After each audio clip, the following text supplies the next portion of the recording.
Yeah. PM Vibes, man. You already know the motherfucking vibes. You already know what it is, man. Yeah. Got a real nigga in the building, man. Yeah. Real knowledgeable, man. SDot, what it is, boy. What's good? What's good? Glad to be here. Man, glad to have you, man. Again? Again, like a bitch. Yeah. We gonna keep that under the wraps. Yeah. But shit, man. For everybody that don't know Deaf, Dumb, Stupid, man, tell them where you from and how long you been in the music game. Man, I'm originally from Shreveport, Louisiana, born and raised. Been in the game. This 2019. Started by like 2008, around that whole area right there. 2007, 2008, around that time now. Is it kind of weird to see, it seemed like the focus in Louisiana shifted from New Orleans up to Baton Rouge and Shreveport. How did that happen? It seems like. Man, it's kind of crazy because it's kind of, Louisiana's kind of like, music-wise, jig based, but it's like a culture that kind of shifted.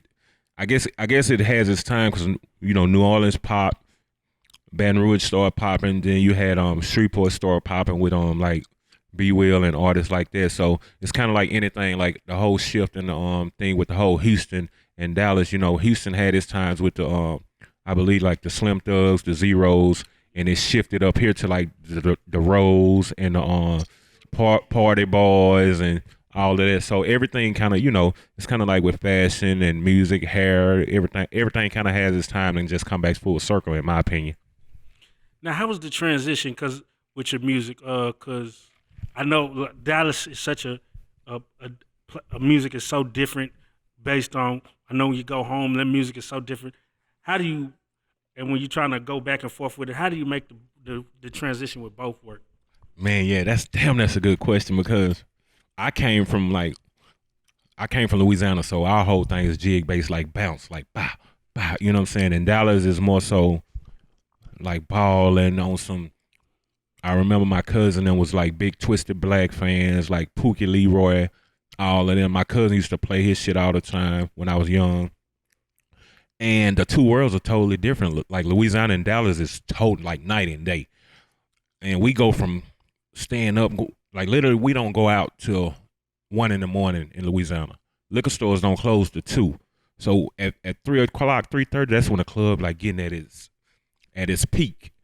And I come here to Dallas, and Dallas is like 2 o'clock shut down. But what I do love is the after hours.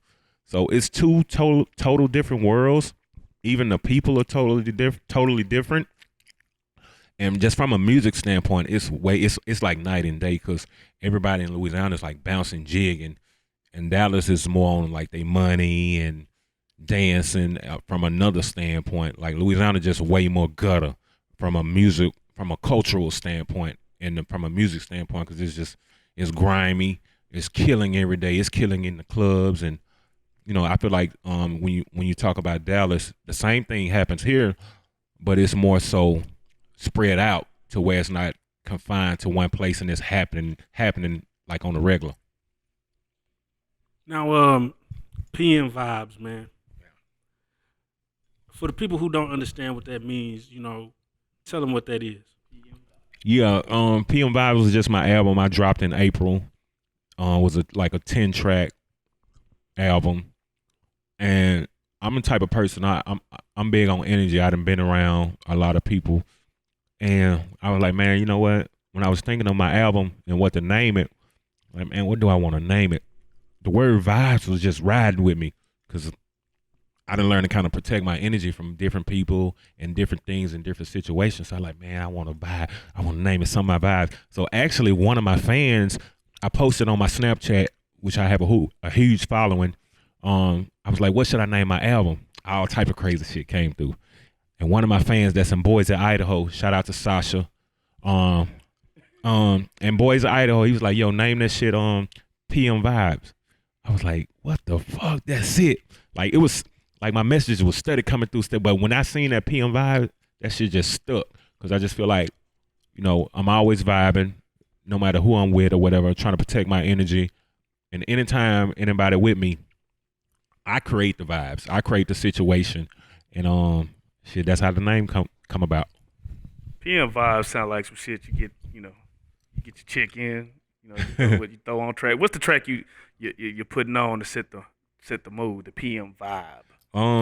Man. And what's your drink of choice? My current choice would be Juicy. Like that's the one like off of PM vibes that all niggas and female.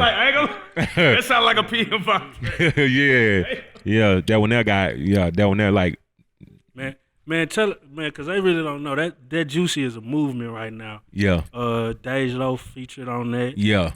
Man, you had like a whole weekend situation with that, man. Tell them how Juicy came about. Yo, man, what's crazy is like I sent Dej the song right before I was finishing up the album, cause I was like, man, I like to be sonically in tune if I'm gonna get a feature. It ain't just cause he hot, she hot. You know what I'm saying? I'm deeply rooted in music. You know what I'm saying? Cause my family, that's what I come from. So when I heard it, I'm like, man, I hear somebody on this chorus. Like when I got the beat, my guy shout out to Tweak Tune, who's ASAP's producer, ASAP Ferg's producer. I was through with PM Vibes. He saw me on Instagram getting ready to drop. He's like, yo, I'm gonna shoot you something. He sent me the track. I was like, damn. I went to the studio and like, bro, like my shout out to my homie E-Man. I like, my nigga, like we really gotta come up with something, cause he writes from a singer standpoint. I was like, my nigga, this here a whole vibe. This like a summer anthem. I didn't know at the time like what I wanted to say. Like, and he went in there. I gave him a day. He slept on it. Him and my partner Willie C. I slept on it. They called me back to the studio the next day. E-Man had did the chorus. And that shit was, I'ma keep it juicy. And I was like, man, this shit's so fucking hard. So I was like, this shit hard like it is. I'm finna lay it. I went in, laid my verses, and I sat on it. He's like, man, let me know what you're gonna do with it, because this is just a reference. So when he laid the chorus, he just laid a reference. I'm like, man, I hear Dej Loaf on this motherfucker. So I reached out to my guy who know Dej. I like, see what's good, you know what I'm saying? He's like, man, Dej, she liked the record. She fucking with it. I like, cool, tell her when we're gonna shoot the video too. So, and if you know anything about features and artists, they move on their own time when they own. So my album was set to drop like a week or two later, and she was like taking her time. The crazy part was like, man, fuck it, I'm gonna just leave the reference on and drop it. Left the reference on and dropped it. She never, you know, sometimes you just gotta let artists be in their own space. That's how artists is. They weird, you know what I'm saying? She was in her own space with it. She didn't return it. I was like, fuck. I knew she was gonna send it back, because that's just how artists operate. So we get about 3 weeks into the promo of it, and everybody just still loving Juicy. Like, Juicy the one. That record there got the most response outside of PM Vibes and Major Licks and Zone. So as we was coming back, I was going to Louisiana to see my mom one day, and Dej text me, and it was she laid her verse, and this was like a day after I shot the original video in LA. So I'm like, damn. I'm like, man, I'm in a hell of a situation. So I passed the record around to my team. They like, I sent it to my kid's mom. She was like, this a whole nother perspective now. She's like, bitches really gonna love this. You know what I'm saying? When I sent it to her, she's like, yeah, this is. She's like, now it really make me feel juicy. You know what I'm saying? So once she did that, once my baby mom co-signed it, well, my kid's mom, I don't like to say baby mom. Once my daughter's mom co-signed it, I was like, man, we got to go all in, Dej. Let's do it. I mean, and then, you know, you've been in the industry for a minute. You're not, you know, working with different artists is not an unfamiliar thing with you. Yeah. Man, tell about some of the artists you don't work with, man. Man, I don't work with when I first got in the game, I worked with Rick Ross, and that nigga, they don't even do features. Like that nigga, I went to that nigga house. That nigga, Spiff TV, who used to do his videos, I knew him. That's when he was first started. Excuse me. And man, him was talk back and forth. I'm like, man, I want to do something with Ross. Like this the time Ross was like fucking hot. Like he don't even do nothing to nobody. So Ross checked me out. He liked my whole vibe and shit. And he's like, yeah, nigga, shit, come on out here to ATL. You know what I'm saying? You know what I'm saying? This one nigga had that big ass White House in ATL. So I go out to ATL to the big ass mansion. He listened to the beat. One of my producers did. He like, I can fuck with this. He laid the verse and we did that. You know what I'm saying? And then I went to Miami. He was like, a few weeks come to Miami, we shoot the video. And it's crazy, nigga. I landed in Miami because my flight had got delayed so many times he had to go. As soon as I landed to pull up on Ocean Drive, we shot the video like boom, like right there, nigga, straight off the plane. I done work with Ross. Me and Boosie, which is a crazy situation, worked together. That was like my first hit with Boosie. It was called Ask Them Ho. The crazy part, nigga, like I was here in Dallas, you know what I'm saying? My partner used to run with him, who from my hood. So he linked up the situation. And now actually, yeah. A lot of good friends. Yeah, like I'm like, you know what I'm saying? Like I try to keep all my relationships low. My partner linked up the situation. So Boosie called me, you know what I'm saying? Like, what's up, nigga? What you want to do? Come on. I flew down to Baton Rouge. I got there like at 8 that night. This nigga Boosie, I'm calling him. This nigga ain't answer phone. I'm like, man, what the fuck this nigga on? Like, you know what I'm saying? So I go to sleep, you know what I'm saying? Because by then, you know what I'm saying, I'm talking to one of my this was like one of my ex chicks stayed there. So I go to bed. This nigga called me 6 in the morning, man. Like, nigga, where you at? I just got out of jail, nigga. Where you at? I'm finna come get you. So shit, that nigga hit me and I was like, nah, my nigga, I'll be over there. Just give me an address. Man, I go, that nigga give me an address. I pull up to a big ass mansion. And it's like 20 people in that bitch. They cooking breakfast and everything. I'm like, man, what the fuck? Like, niggas like 20 motherfuckers in that bitch.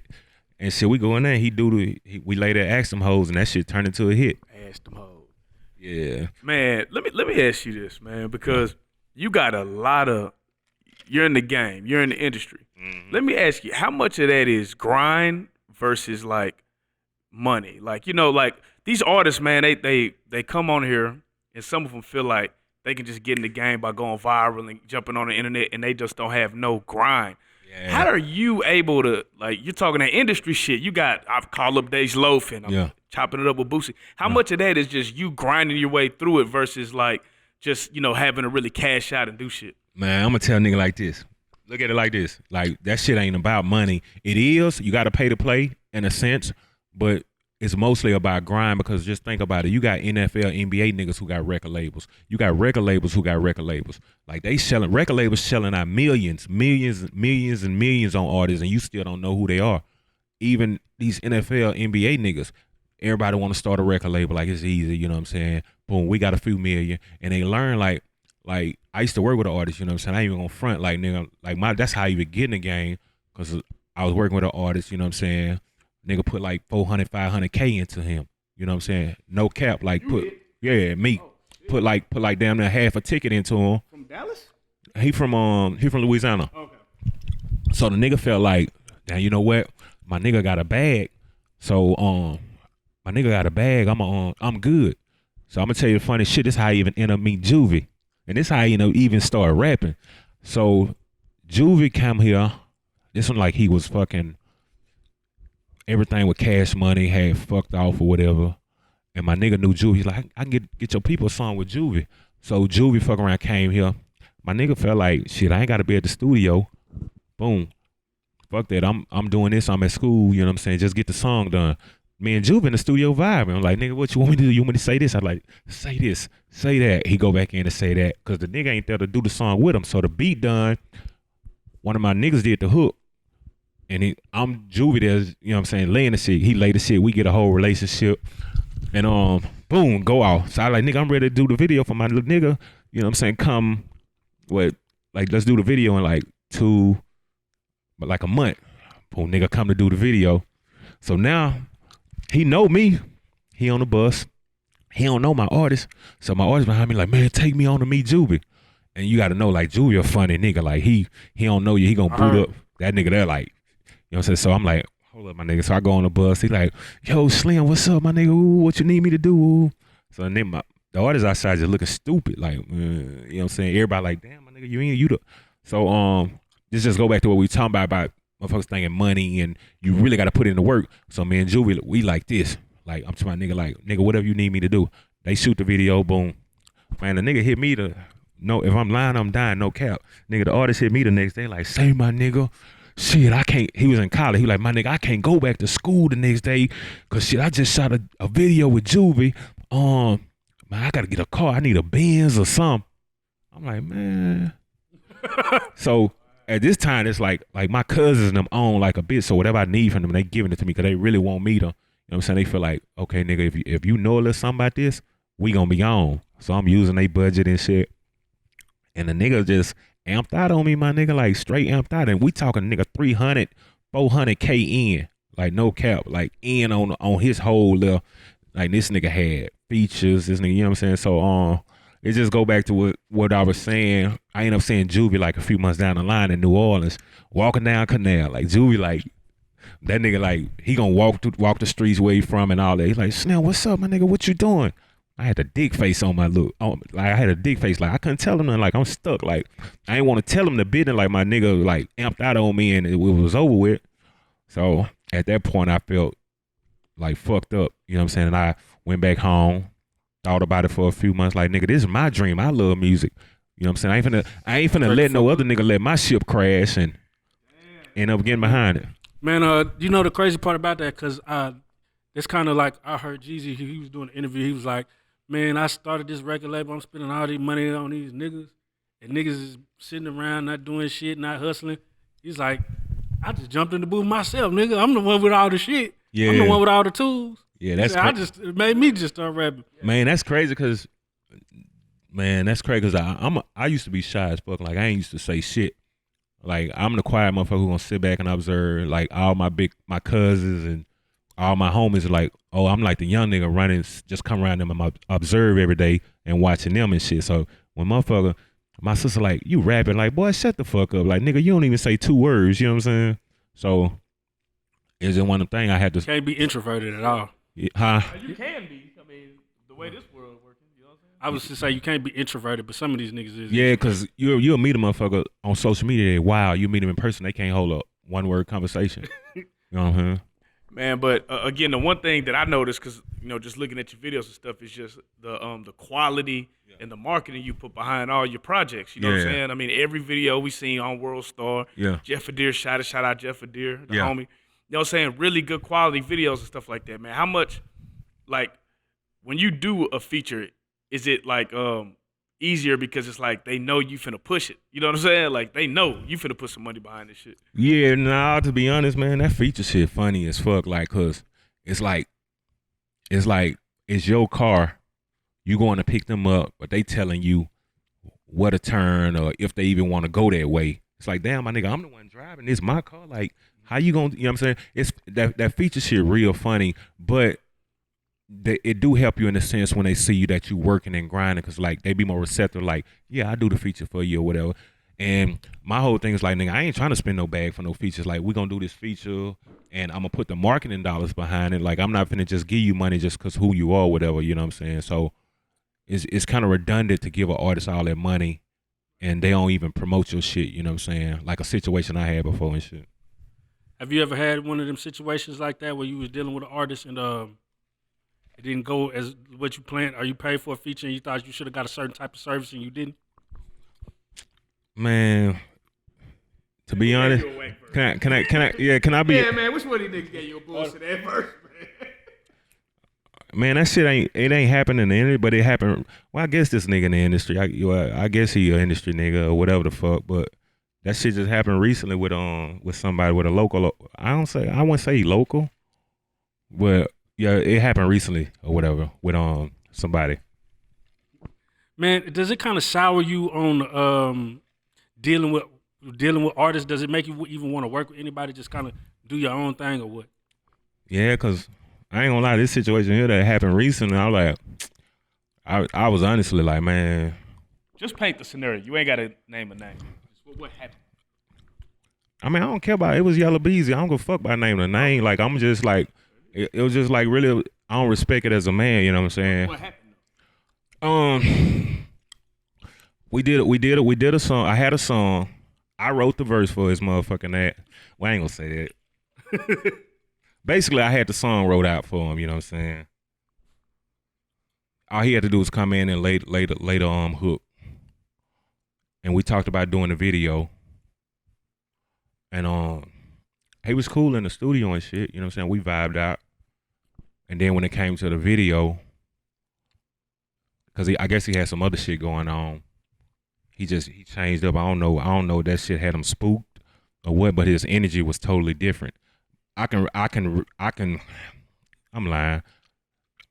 Whatever the case may be, that shouldn't dictate how you deal with somebody else from a business perspective. And I just feel like from a business perspective, he ain't have his shit together, and it bled on into me and his dealings.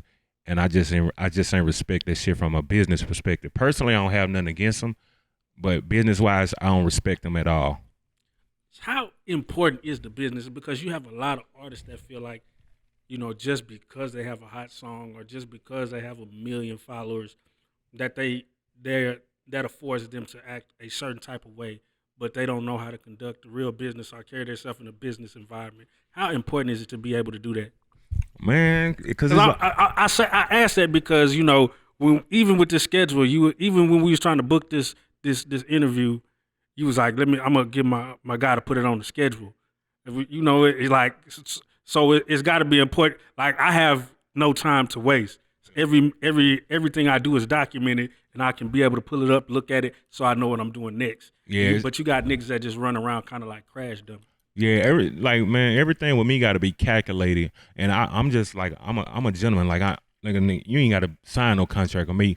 I just come from my cousin and all my big homies always just told me honor my word. So I take that into business. Like, me and you, we ain't even got to sign no contract. Once I shake your hand and say what I'm gonna do, I'm a man. I'm gonna stand on that. Anybody know if I ever say something, I'm gonna stand on that, and I'm gonna really, I'm gonna live by that, and I'm gonna die about trying to honor my word, not meaning from a negative or street aspect, just meaning I'm gonna give my all to honor my word when I say that with any type of business I do.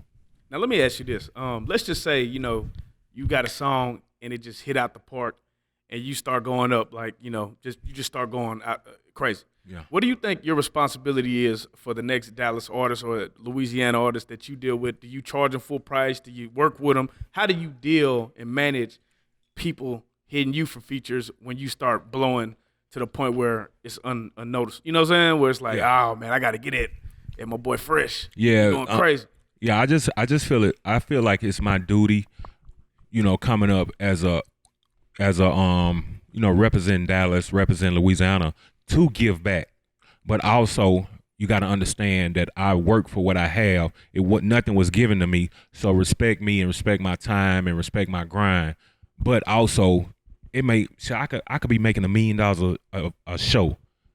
I'm the type of motherfucker that if I see somebody working hard and I see potential there, it's like, do a feature. I'm like, come on, let's do the feature. And they might like, how much? Well, you don't owe me nothing. Like, I'm gonna give you a plate to eat off of. It's up to you to actually try to, get it. So me, even with my relationship I got with people, it's never based on money. I tell people that all the time. I don't base none of my relationships on money with anybody. My relationships are more so based on principles, integrity, and morals versus money. Because money, you can always get money. You know what I'm saying? Always. Money gonna always come around. But if you stay the same person, those relationships gonna take you further than any money could ever take you. You know what I'm saying? So that's why I don't believe in burning bridges. I believe in doing what I say I'm gonna do, because you can be on top today and you handling people a certain way, or you could be on top and feel like you ain't got to deal with this certain person. But man, your reign on top gonna be real short, and you gonna have to walk back across that same bridge that you was handling the motherfucker about and being shitty about. So I just try to stay humble in that aspect, because I done seen it too many times. I done seen niggas come through the hood with the big ass cars and the big ass houses and shit. 5-10 years later, they on their ass. So man, through it all, you just gotta remain humble. Keep God first in whatever you do, and man, you gotta give back. Like, you got to, like, even if it's in whatever type of form it's in, like, it's gotta be pure. You gotta give back in some type of instance. Now, I see you have a lot of jewelry on. But there's one chain that I noticed in particular that caught my eye. It's a free band chain. Free band. So, I mean, did you buy that yourself? Like, did you just like, I want a free band chain? Do you actually know Future? Like, how does a nigga get a free band chain? Oh man, shit. From Dallas. Yeah, nah, like that's my nigga, like my day one nigga. So I was blessed with it. If you see a nigga one of these on, you gotta know he blessed with it. That's just the type of nigga Future is. You know what I'm saying? He a good nigga. Like even before even this shit. You know what I'm saying? Before even the whole free band, like day one, like that was my nigga. He would land in here in Texas. We'll ride out just on some other type shit. You know what I'm saying? And before he even got as big as he was, you know what I'm saying? We had a relationship. So strictly out. How did you build that relationship? Shit, just off of the first time he ever landed in Texas, and somebody on Rocco introduced us. So my little homie knew Rocco. So he was locked up. So Rocco hit me like, yo, I'm in town, what's good? So I pulled up on him. He's like, yo, this my nigga Future. He the next nigga next up. So the whole time, versus me and Rocco vibing out tight, me and Future hit it off instantly. Like he jump in the truck with me, Rocco jump with who he jump with. We ride and we talking about some shit, some real free van shit. And we hit it off instantly. This was before he was even Future, you know what I'm saying? And man, I say like a year or so later, like a year and a half later, that's when the shit kick off. And as soon as he land back, we had stayed in touch. But as soon as he land back here, every time he land, like, my nigga S Fresh, you know what I'm saying? Call Fresh, you know what I'm saying? Call SDot, boom, like that. So when Future and Rocco fell out, did it put you in the bind? Like, damn, I gotta rock with one person the other? No, cause I'm really from it. I see it in the hood every day. You know what I'm saying? Like my niggas fall out. You know what I'm saying? Or you know what I'm saying? I done fell out with somebody before, and I'm just smart enough to know like they beef ain't, you know what I'm saying, don't have nothing to do. It's just like family. Your family members, like my two sisters a fight, or my cousin and other cousin a fight. It's just my job to like stay out of it, you know what I'm saying, and just not treat one differently than the other, you know what I'm saying. I just believe in minding your own business, you know what I'm saying. MMB. Future just had a bodyguard get snuck. You know what I'm saying? Yeah. Two questions, man. Do you fire the bodyguard for getting slept? And Future, man, how do you handle that situation if you was him? Man, honestly, I know the nigga got fired. Man, but from what I heard that wasn't even the whole video. I heard they jumped the nigga, and then he was trying to just get himself together, and then got knocked out. Oh, for real? Yeah. But I know that probably don't. Yeah, you can't get. Yeah, and then I seen the shit, and I know him. Like it had to be some sneak shit because he carries. You know what I'm saying? He's legally, you know what I'm saying, buying a car. I don't know how it works in Sweden, but in that situation, I did see somebody come up from behind and look like he hit him with something, with a rock or whatever the case may be. And that could happen to anybody. But from a PR standpoint and from a street standpoint, it just don't look good. You know what I'm saying? Like, do niggas just need to stay the fuck out of Sweden? Man, right? That shit crazy with Rocky. Like, I'm so into my own world, and I'm thinking like Rocky out, and I see Ferg. I was talking to Ferg, you know what I'm saying? Well, you know what I'm saying? I'm like, damn, like, he said some shit like, damn, Rocky ain't out. I'm like, what the fuck going on? You know what I'm saying? Like, that's crazy. Now I see you got the rollie on. I always wonder what make niggas not bust it down. Like, because I just was thinking, man, if I had a rollie, I'm gonna bust that bitch down. Yeah. Diamonds gonna be falling off on my sleeve and shit. Man, I'm gonna keep it real. Make niggas keep it plain Jane. Man, cause like, to be honest, I kind of did my research. Like, worst case scenario, I got a little girl now, so anything go down, you know what I'm saying, I won't be able to pass this on to her. I done had an Audemars before, like, bust all the way down, you know what I'm saying, and all that shit. And I took her to a jeweler, you know what I'm saying, and it's like, yo, this shit really worth this. And I'm like, what? Like, I gave him this for it, you know what I'm saying? So you kind of lose value at the same time. So my whole thing is like, I'm just keep it raw, you know what I'm saying? Man, that's crazy, because and I still know that it's worth more just regular factory. And it's just some in me is like, bust that bitch down. Yeah, hey, that's how we be, because we came from nothing. So we really want to see that you know what I'm saying? We deserve to, you know what I'm saying? Right. So that just, man, I ain't gonna lie, like, I got a couple watching. Sometimes I just be like, man, I want to put this on, you know what I'm saying? Like, but that's just in our nature, you know what I'm saying? Right. Yeah.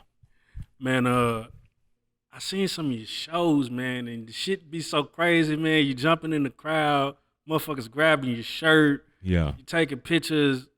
I mean, tell us what is the most, what's the craziest concert experience you ever had? Because I know you done been on tour and all that. Yeah, I've been touring for like damn near 2.5, 3 years. Man, the craziest shit was like Denver, Colorado. Oh man. So I land there, you know. Any black people out there? I've been out there for 3 weeks, bro. Yeah, like I land, it's recreational, it's legal. Yeah, absolutely. So motherfuckers is like in this certain mood, high as fuck, and I'm like, man, this show about to be just like. So we get in the building, I go on stage, and this motherfucker packed out to capacity to where I can't even hear myself. This is before I had an earpiece. I can't even hear myself. And I'm thinking like, Denver, if you ever been to a show where it's a lot of stoners, it's just like everybody, nah. Bro, they would jump into. Hey, one thing about Denver is being out there, they fuck with music. Yeah, they was jumping to the ceiling. Like, I couldn't believe like the stage was shaking. Like, you know what I'm saying? So that was probably like the craziest shit. The crowd was like, I couldn't even, like, part of my set I got where I jumped down and fuck with the crowd, like energy wise, and they went like, nigga, I damn near got stuck down there. You know what I'm saying? Man, but did you? Wait, let me ask you. So was the majority of the crowd white? Yeah, that's my fan base. I ain't even gonna front. You know what I'm saying? Majority of them be suburban. Yeah. So you let's know what I'm talk. saying? Let's talk Backpack. about it, man. What is the Yeah. difference between having a suburban fan base versus, an all black demo? Like what's the difference when you go to do a show? The difference is they come in there to have a good time. They ain't judging. Your music good. They ready to rock out. Versus when you fucking with niggas, they gonna come at that bitch. Niggas be having this plex about themselves, and they feel like they know you. So they feel like, I know this nigga, or I want to do what this nigga doing. So instead of them from a wholeheartedly aspect supporting you and thinking like, if this nigga get on, it's gonna make us look good. It's gonna open doors for us. They looking at it from an aspect of like, why the fuck he up here on? I need to be on. My boy need to be on. And they don't look at it from an aspect of just really this gonna open doors for everybody else. Don't it feel like ain't no fans in rap? On the black side, it feel like everybody is the rapper. Yeah. Because The craziest shit I always see is like when nigga on stage, it be 100 niggas with that nigga. Yeah, I don't play. I would be like, if my nigga performing, I want to be in the crowd, in right? the crowd. Yeah, that's that crazy shit. I don't play that shit like my nigga. Like, I don't, because the people coming there to see you, and I work the whole stage, so I don't need to bump into now one of my niggas. You know what I'm saying? Like, what the fuck, like my nigga, and then you got 100 niggas. I didn't learn. I used to have 100 niggas with me, 100 dumb niggas like ready to do whatever. But in essence, that shit turned all bad. Like, you don't need 100 niggas. You know what I'm saying? Like, because there's no way you got 100 niggas and they can like, man, it's just all bad. Now, I always say that I feel like streaming made it to where the average artist can live comfortably doing music. It seems like more people in music are making music and actually living off of music than back in the day where it was only a couple people that got in the door. Are you surviving off the streaming? Like, how are you surviving doing music? Nah, I ain't even gonna front. Them streaming checks come like damn near every, man, really probably like 4 months, but that shit be Every like quarter, right? Like, it's supposed to be every quarter. Them checks be late than a motherfucker. Like, I ain't even gonna front. Like, my shit come out merch. Like, I did like 200,000-300,000 in merch just last year. You know what I'm saying? Like, just profit. You know what I'm saying? So that shit really come out merch, to be honest, because streaming, man, you gotta wait on your shit. And then we ain't even gonna talk about these niggas that's with a label. Like, niggas ain't even getting them checks. The label getting that check. You know what I'm saying? And it's like pennies. You know what I'm saying? So really, your money coming off of touring. That's where the bag at. Touring and merch. Like, niggas touring nowadays, and we ain't even talking about an artist from a standpoint of let's just say like a Yellow Bees or somebody. Because what happened is like and not to even talk about him from that standpoint. I'm just saying from a positive standpoint, where people used to go to the clubs and pay you 50, 75, 100,000 to show up at a club. That's then went down. And what you have now is you'll have artists who touring these smaller venues, these House of Blues. You'll have a person like a Nav, A$AP Ferg, whether y'all know it or not, they getting 100,000 up front, 85,000 up front to do these venues, and they not worried about no back end. When they come there, the money's already made, and like they don't got to worry about dealing with a promoter with the back end. Because you know why? Because through Live Nation and everybody else, everything's there. Maybe I'm giving up too much game. Y'all might have to edit Yeah, it this sound shit. like it shit. These Yeah. niggas, cause be honest, bro, like these hood spots, nigga don't even want to step foot in the hole no more. Yeah. I almost rather when you learn and do your research, you almost rather go to a spot, House of Blues or something. Yeah, because the streets fucked up now. Like Right. back in 2008, 2009, money was flowing like fluidly. You know what I'm saying? It ain't no more fucking what they call that shit. What the government give out that fucking what that type of package they give out the government give out to give everybody money. The Stimulus, all that shit, like nigga, that shit done dried up. You know what I'm saying? The niggas that used to be balling ain't getting the sacks like they used to get them, and shit like that. Like nigga, the streets fucked up. So with the streets being fucked up, the club's gonna be fucked up. So with the clubs being fucked up, it's like, where we gonna get the money from for these events where you had the ballers coming out buying sections for 15, 20,000? Them niggas like, man, fuck that shit. I ain't gonna make that shit back to another 2 or 3 months. So, just to reiterate, man, just what you've been working in, you've been branding yourself. How important is branding as just the whole? Because I see you got everything that you got on got something to do with you. How important your cup, goddamn me, Yeah. PM vibes. How important is branding? Shit, it's just like this shit. You ain't gonna never catch on Coca-Cola or motherfucking the Dallas Cowboys as a team going out with motherfucking just plain Nike shit on. You know what I'm saying? Branding is everything. From a branding standpoint, you always gotta brand yourself. You know what I'm saying? If you ain't gonna do it, who else gonna do it? Yeah, who the fuck else gonna do it? Where your real life shirt at, nigga? Hey, Nah, but that's a mother like branding and everything, bro. Like motherfucker, like you could go in McDonald's every day. They don't know your name, but they see Real Life on your hat or T-shirt. They gonna end up start calling you Real Life. Like, you know what I'm saying? Yeah. Yeah. Hey, man, you got any shout outs? Man, no, not really. You know what I'm saying? Everybody know what it is. Yeah, everybody know what it is. You know what I'm saying? Hey, 27th, man, on Reallyfest. I know you gonna be in that bitch, man. Yeah, I'm gonna be about in. it. Yeah, my fucking brother performing. I'm gonna be at that bit. You know what I'm saying? What you got coming up? Where's the next show we can catch you at, man? Man, Moving around, man. shit, I got the Juicy video dropping next week featuring Dej Loaf? Yeah, featuring Dej Loaf. Hey, I'm not gonna lie, man. Then I'm about to wait, I gotta ask. we're in the talks now. About to get ready to tour here in the next month or so. Yeah. It's like 3 offers on the table. About to get ready to tour. But shit, I'm just trying to I'm just grinding, bro. I'll add it all up at the end of the year. You know what I'm saying? Let me ask you this, man. Just one question, man.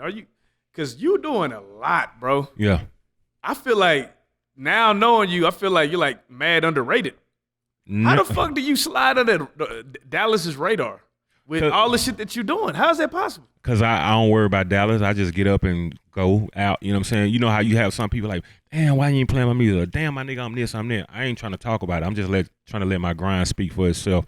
So I just get up and do me, and I feel like it all come full circle. But quiet as kept, I done seen, like, I see you all over social media. I just didn't know, at the time, I just didn't know who you were. Yeah. I mean, that's fine. I think I even follow you, but I never knew to the depth of all the shit that you doing, the quality that you putting out. It's amazing, man. Yeah, I just try to, you know what I'm saying, just try to grind, you know what I'm saying, let my work speak for itself. For anybody who want to get at you for any bookings or features, how would they do that? Any features they can get at me on SFresh Bookings with an S at gmail.com. And shit, my Instagram is at SFresh. That's a S and fresh. My Snapchat is SFresh. My Snapchat and Twitter is ITSSFresh. Hey man, self-made in this motherfucker like Pacino. You already know what it is. My nigga SDot in the Self-made building. like Gambino. Yeah, man, they already know, man. Go check out all my nigga videos, All them man. hoes. Yeah. All them hoes. Y'all quit sleeping on my nigga, man. Yeah. Man, Putting in way too much work for this shit. It all come around. I feel like shit. he You ain't hurt. The Yeah. nigga's He not ain't hurt. hurting. I'm gonna get up and go get it. You know what I'm saying? SDot in the motherfucker building. My brother, you are a real life street star. Yeah, I appreciate y'all, man. Big fan of y'all. Yeah.